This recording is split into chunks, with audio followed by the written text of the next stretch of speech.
寂しい島。中島敦。寂しい島だ。島の中央にタロイモ田が整然と作られ、その周囲をタコやレモンやパンジュやウカルなどの雑木の防風木が取り巻いている。そのもう一つ外側にヤシ林が続き、さてそれからは白い砂浜、海、サンゴ礁といった順序になる。美しいけれども寂しい島だ。島民の家は西岸のヤシ林の間に散らばっている。人口は170、80もあろうか。もっと小さい島をいくつも私は見てきた。全島サンゴのクズばかりで、土がないために全然タロイモ、これが島民にとっての米にあたるのだのできない島も知っている。虫害のためにことごとくヤシを枯らしてしまった荒涼たる島も知っている。それなのに人口わずか16人の B 島を別にすれば、ここほど寂しい島はない。なぜだろう。理由はただ一つ。子供がいないからだ。いや、子供もいることはいる。たった一人いるのだ。今年5歳になる女の子が。そうしてその子の他に20歳以下の者は一人もいない。死んだのではない。耐えて生まれなかったのだ。その女の子、他に子供はいないのだから、言いにくい島民名前などは持ち出さずに、ただ女の子とだけ呼ぶことにしよう。が、生まれる前の十数年間、一人の赤ん坊もこの島に生まれなかった。女の子が生まれてから今に至るまで、まだ一人も生まれない。おそらく今後も生まれないのではなかろうか。少なくともこの島の年老いた連中はそう信じている。それゆえ数年前、この女の子が生まれた時は老人たちが集まってこの島の最後の人間、女になるべき赤ん坊を拝んだということである。最初のものが崇められるように、最後のものもまた崇められねばならぬ。最初のものが苦しみをなめたように、最後のものもまたどんなにか苦しみをなめねばならぬであろう。そうつぶやきながら入れ墨をした老婆や老婆たちが悲しげに慎み深く赤ん坊を礼拝したという。ただしそれは老人だけの話で、若い者は何年にも見たことのない人間の赤ん坊というものが珍しさにワイワイ騒ぎながら見物に来たと聞いている。ちょうど女の子が生まれる2年前に戸口調査があり、その時の記録には人口300と記されているのに、今ではもう170、80しかない。こんなに速やかな減少率があろうか。死ぬ者ばかりで生まれる者が皆無だと、別に疫病に見舞われたわけでなくとも、こんなに早く減るものだろうか。当時女の赤ん坊を拝んだ老人たちはもはや一人残らず死んでしまっているに違いない。それでも老人たちの残した教えは固く守られていると見えて、今でもこの島の最後のものたるべき女の子はラマの生き仏のように大事にされている。大人ばかりの間にたった一人の子供では可愛がられるのが当たり前のようだが、この場合はそれに多分の原始宗教的な畏怖と愛観とが加わっているのである。なぜこの島には赤ん坊が生まれないのか。性病の蔓延や避妊の事実はないかと誰もが尋ねる。なるほど、性病も肺病もないことはないが、それは何もこの島に限ったことではない。というよりむしろ他の島々に比べて少ないくらいなのだ。避妊に至っては己の島の絶滅を予感してその前におののいている者がそんなことをするわけがないのである。また女性の身体の一部に不不自然な施術をする奇襲が原因だろうというものもあるが、この習慣の本家たるトラック地方の処理島では人口減少の現象が見られないのだから、この推測は当たらない。他の島々に比べてタロイモの産出は豊かだし、ヤシもパンジュもよく実り、食料は余るくらいだ。別に天災地変に見舞われたわけでもない。ではなぜだ。なぜ赤ん坊が生まれないか、私にはわからない。おそらく神がこの島の人間を滅ぼそうと決意したからでもあろう。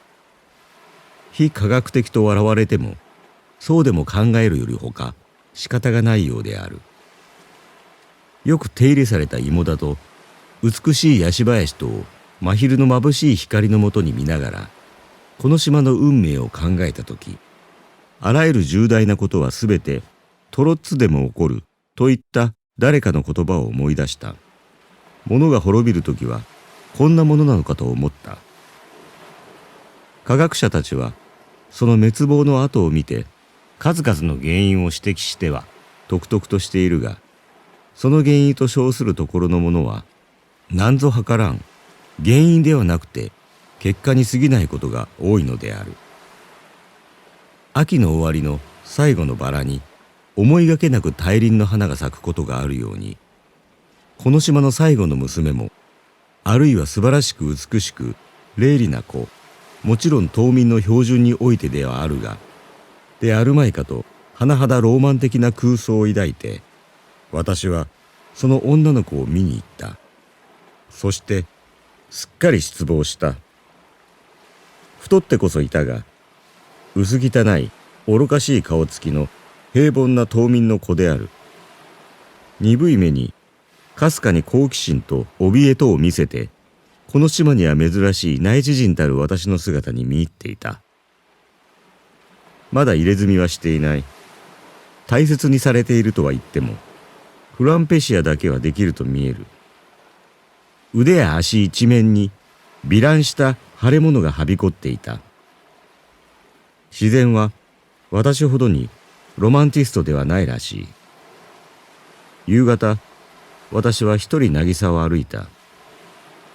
頭上には低々たるヤシ樹が大きく葉線を動かしながら太平洋の風になっていた。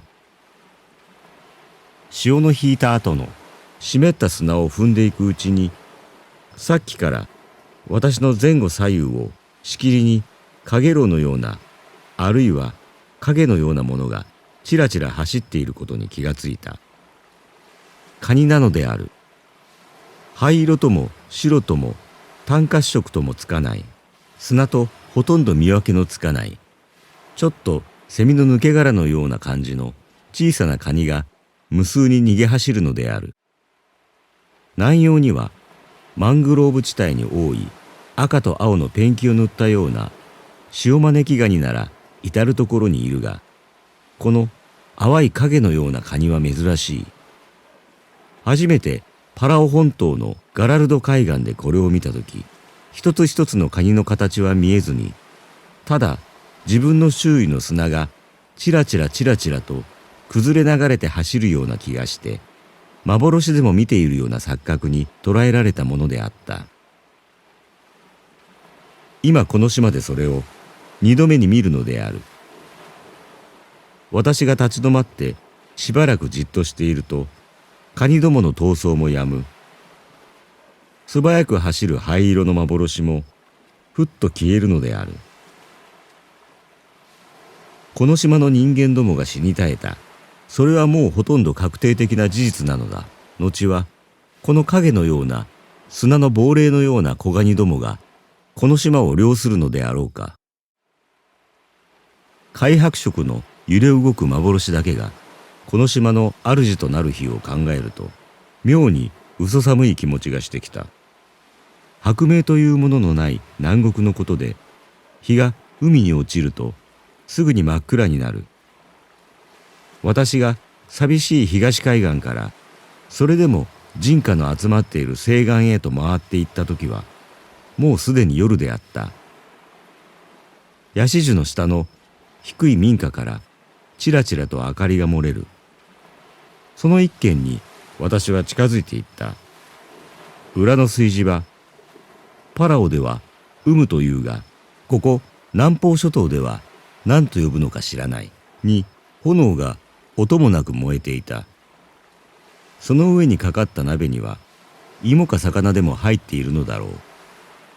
私が中に入っていくと、火の傍らにいた老婆が驚いて顔を上げた。入れ墨をしたたるんだ皮膚が揺れ動く炎にちらちらと赤く映える。手真似で食を求めると、老婆はすぐに前の鍋の蓋を取って覗いた。ダブダブのつゆの中に小魚が3、4匹入っていたが、まだ煮えないらしい。老婆は立ち上がって奥から木皿を持ってきた。タロイモの切ったのと燻製らしい魚の切り身が乗っていた。別に空腹なわけではない。彼らの食物の種類や味が知りたかっただけである。両方をちょっとつまんで味わってみてから、私は日本語で礼を言って表へ出た。